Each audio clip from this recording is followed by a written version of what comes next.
Thank you. Are there any questions? Yes. Speaking of the IRS and the $80 billion in enforcement stuff, have you heard back from the IRS about your letter on December 3rd asking about the issues with the Coca leak and your concerns there? No. I mean, well, we have been in communication with them. We've asked them multiple times where they are in the investigation, and as of now, they have not provided any substantive response. Yes. Yeah, two questions are trying to get in. They're both a little bit nerdy. But the first is the IRS is, just for normal inflation, even the IRS budget is some 20% lower than it was just in 2010. Do you think that that is appropriate? I know you have problems with where this money is slated for increased regulators, but the IRS does say that they have a real problem, that they are resource short. Do you think the IRS does need more resources, and about how much in general? I don't have a number that I could put on that, but I do believe that the IRS needs to upgrade its technology and its technological capacity to answer the telephone. And I heard from, I think, one of you said that one of my colleagues said that they only answer 40% of their calls. I didn't know they were answering that many calls. My constituents don't think they are answering any calls.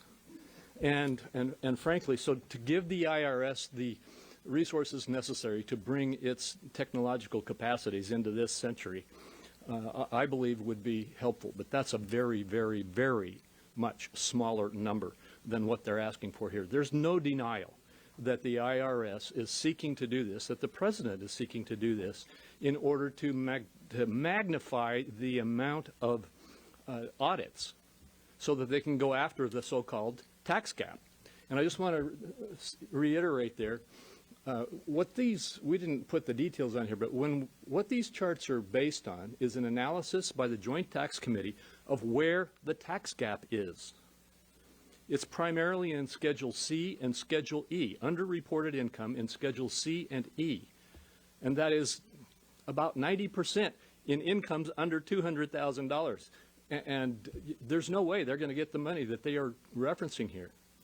And the other question is, you're pointing to CBO, but as you were coming reporting today, CBO came out with a score for the NDAA, which is moving now in the Senate, saying that that bill would add, if you look at it broadly, would add $5 billion also. $5 billion. $5 trillion.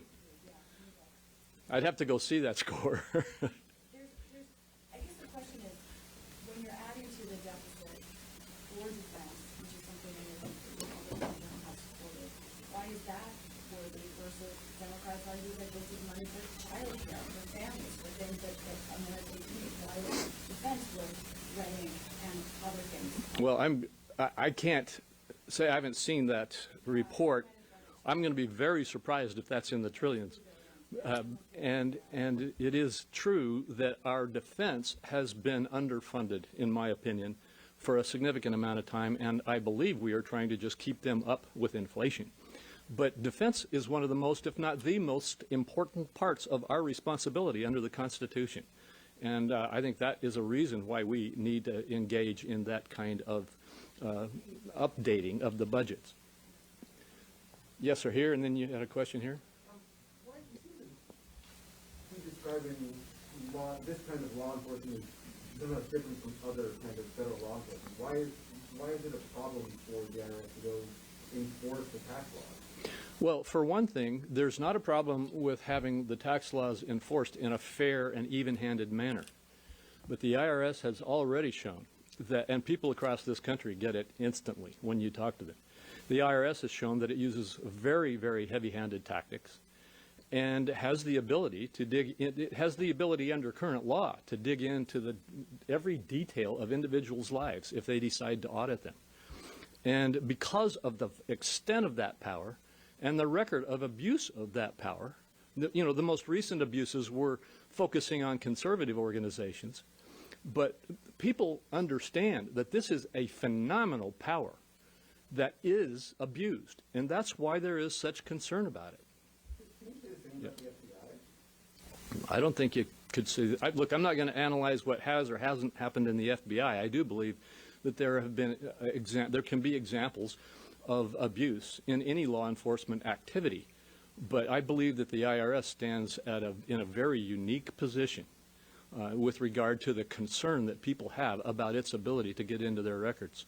And let me just say, the IRS, I'll say this again, the IRS already has the ability to go into your bank account and make you show them every single penny of your activity if they conduct an audit. What this effort is undertaking is the effort to double or triple the size of the audit army. And fortunately, at least at this point, we have been able to keep out the ability to have them get data on your bank accounts even before they start an audit. But as I mentioned in my first remarks, they've got $105 million in their proposal to create an army of regulation writers so they can write the regulations to allow them to get into this information anyway. This is a huge threat. Yes? Should the IRS go after the tax cap? You cited that most of it's for people under 200,000. Do you see that as a problem, or because it's relatively, not for people who only because we understand? I believe we should have full tax compliance. I don't have any problem with that.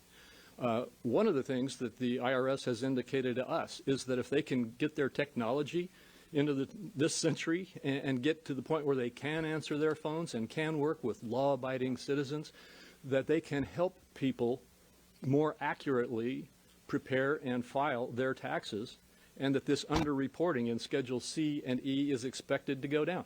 I believe that that kind of effort to help taxpayers, not to punitively, aggressively attack taxpayers, would be very productive. And I think that we should do what we can to help taxpayers, honest taxpayers, find the way to pay their true taxes.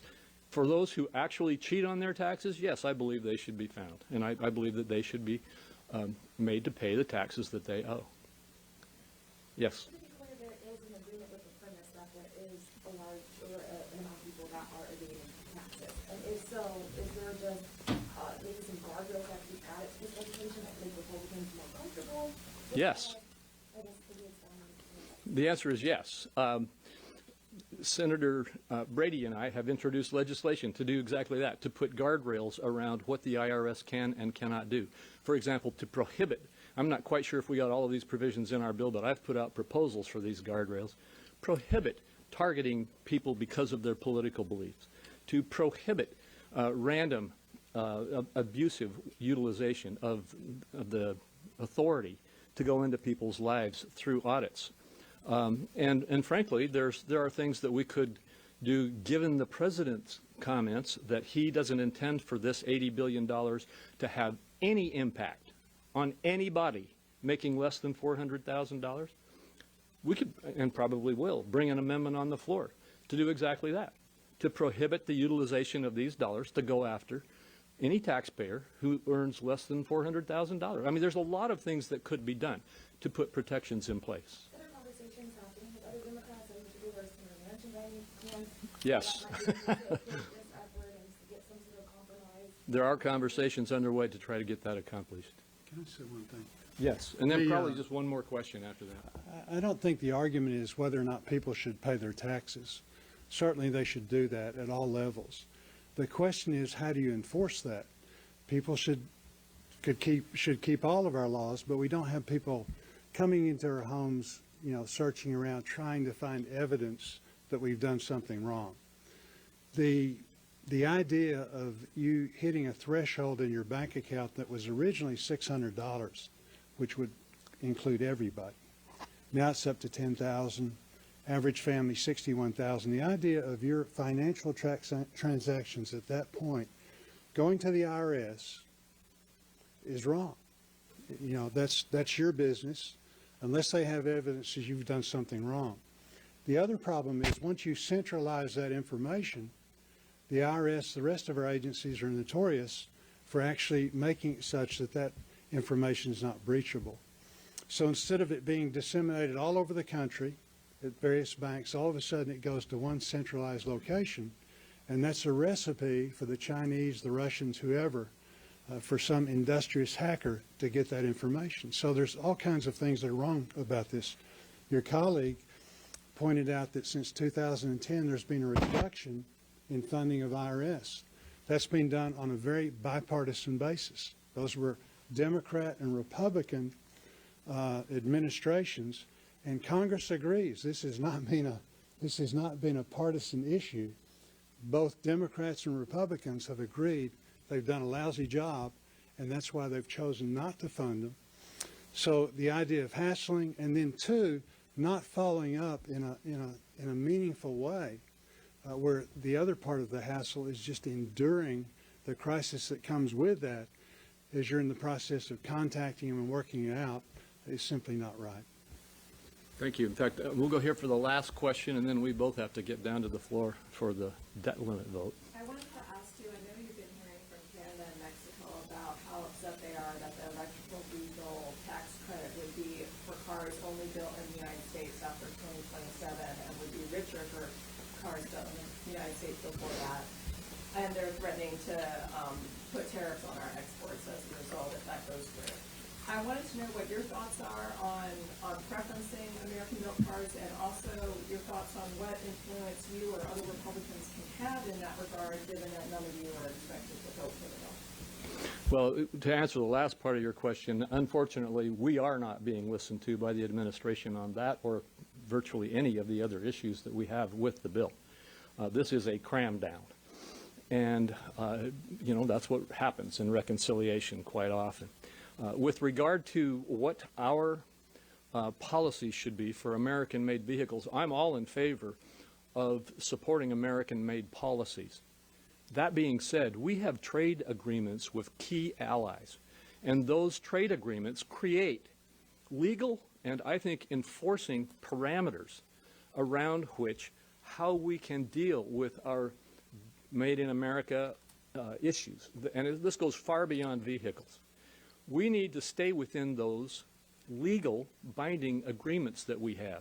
And you are right. I've been contacted personally. I think every member of Congress has been contacted personally by the governments of Mexico and Canada, who are alarmed at what we are doing in this legislation that will violate our relations with them on trade. And that's a very critical matter that we need to take into consideration.